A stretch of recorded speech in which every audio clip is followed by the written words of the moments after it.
Bien, seguimos en la mira.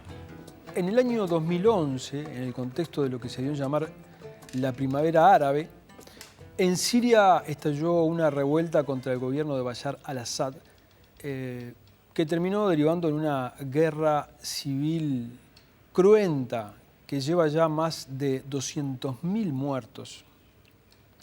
La guerra en Siria es uno de los factores que ha provocado estas crisis humanitarias que vemos en los informativos de inmigrantes que tratan de huir de las bombas y que no son aceptados por algunos países de la Unión Europea, generándoles realmente problemas muy graves, que el problema de la inmigración, un problema que en Uruguay desconocemos.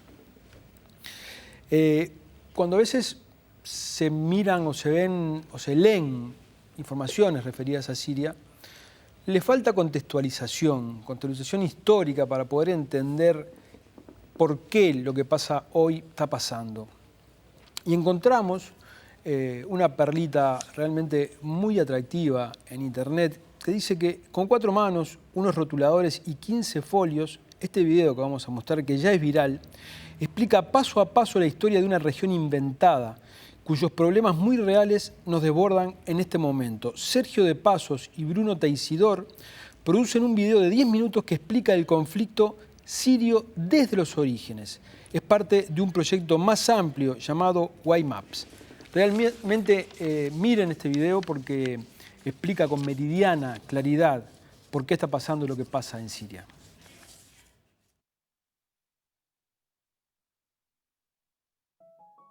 Siria está aquí, a 8 horas de avión de España. Es la mitad de grande y su población se concentra aquí. ¿Por qué? Porque toda esta zona es un enorme desierto, pero un desierto muy importante. Tiene 1/3 de las reservas de petróleo del mundo y también de gas natural, según algunos el nuevo petróleo. Para sacarlo de aquí y llevarlo a Europa hay que rodear toda esta península y salir por el canal de Suez. Como te puedes imaginar, aquí te cobran. Pero hay otra manera más fácil. La línea recta. El que controle estas tuberías las puede abrir y cerrar, como un grifo. Si no pagas, no hay petróleo, ni gas. Esta región es la polla. La civilización en el planeta empieza en 3 sitios y este es uno de ellos. Mesopotamia, aquí. Sumer, que te sonará menos, pero es el puto inicio de todo. Aquí también. ¿Recuerdas la Torre de Babel de la Biblia? La hicieron estos tíos. Egipto, aquí. Siempre ha sido un punto de contacto entre Oriente y Occidente, dando a Asia salida al Mediterráneo. Quizá por eso aquí nacen las principales religiones monoteístas, el judaísmo, el cristianismo y el islam. El islam es el último que llega y de hecho acoge a las 2 anteriores. Adán, Noé, Moisés, Jesucristo son considerados profetas islámicos. Bueno, al grano. Como la zona es la hostia, todos han querido controlarla y siempre ha estado dentro de algún imperio. Persas, griegos, los romanos. El imperio romano termina partiéndose en 2, y finalmente solo sobrevive esto. Ahora es cuando la última religión monoteísta, el Islam, construye su propio imperio. ¿Te acuerdas de las cruzadas? Bueno, pues son los europeos cristianos intentando recuperar esta zona de la que estamos hablando. Los últimos en llegar son los turcos, que ojo, no vienen de Turquía, sino de a tomar por culo en Asia, junto con Gengis Khan. Lo conquistan todo y fundan el Imperio Otomano. El Imperio Otomano se queda ahí hasta la Primera Guerra Mundial, 600 años. Cuando acaba la Primera Guerra Mundial, aparecen pequeños países donde antes estaba el Imperio Otomano, y por primera vez vemos a Siria en un mapa. Hasta ahora la habíamos dibujado para no perdernos. ¿Y quién se inventa esos países? Lo que te voy a contar es alto secreto. Bueno, lo era en 1916. Este súper secreto se llama Acuerdo de Sykes-Picot. Los franceses y los ingleses no podían derrotar solos al Imperio Otomano. Solo podían si les apoyaba la gente que vivía dentro, en su mayoría árabes. ¿Cómo se los ganaron? Pues les prometieron la Gran Arabia, un país solo para ellos. El único problema es que era un timo. Antes de seguir, recuerda una cosa. Los árabes son un pueblo, pero no una religión. O sea, un árabe puede ser musulmán, puede ser cristiano, y antes del Islam parece que hubo tribus árabes con tradiciones judías. Bueno, pues a los árabes no les dieron ese único país que les habían prometido.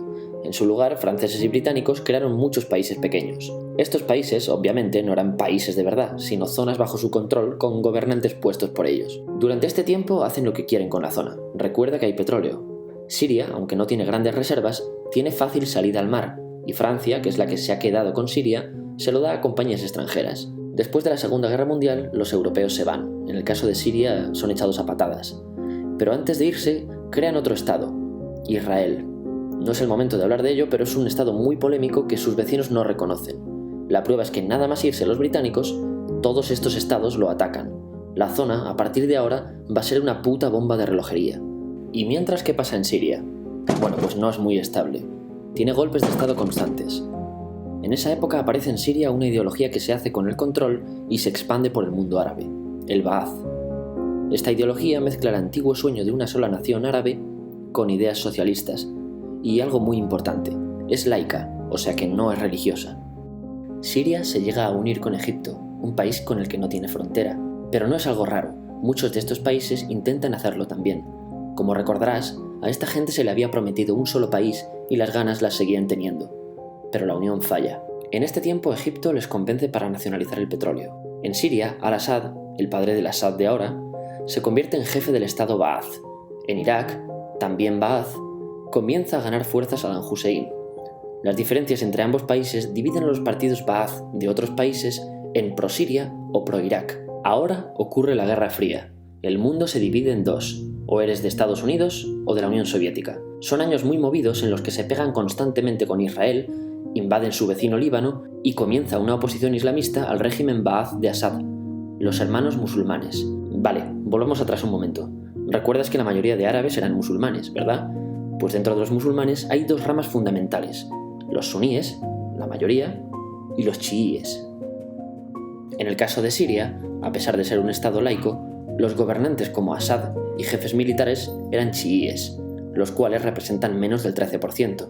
En cambio, casi el 70% de la población es suní. Un dato curioso es que los cristianos son casi el 10%. Que los chiíes controlen el gobierno y el ejército mosquea a la población suní, y este sentimiento es aprovechado por los hermanos musulmanes, islamistas radicales suníes.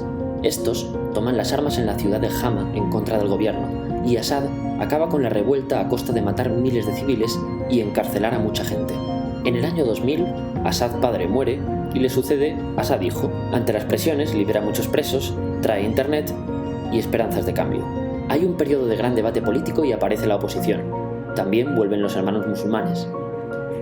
Los siguientes años son difíciles, arrestan a la oposición, y Bush incluye Siria en el eje del mal, y esto la aísla.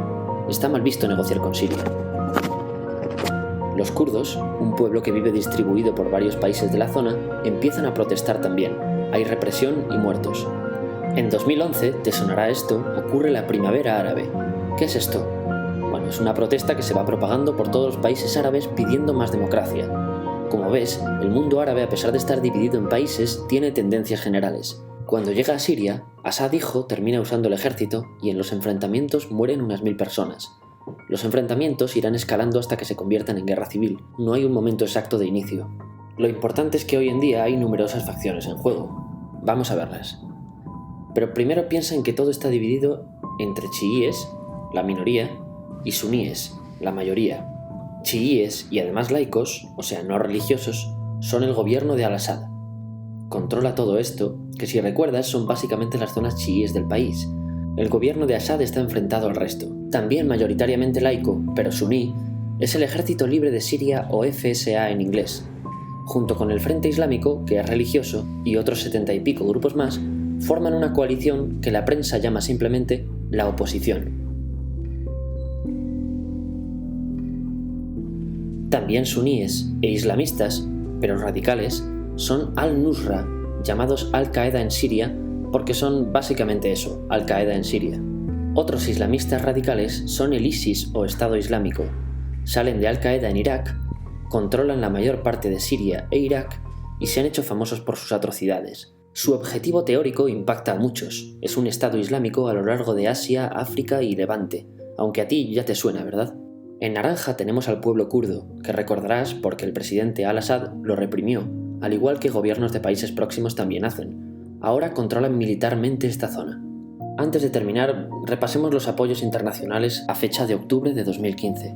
Las fuerzas de Al-Assad son apoyadas por Rusia, que ya tenía base militar en el país antes del conflicto, por Irán y por China. Todos son países de lo que Europa llama Oriente.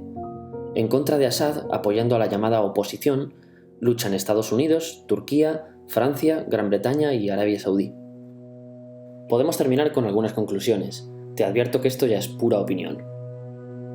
Si recapitulamos, vemos que la región es estratégica. Por su situación privilegiada, todos la quieren. Siria siempre ha estado bajo el paraguas de grandes imperios.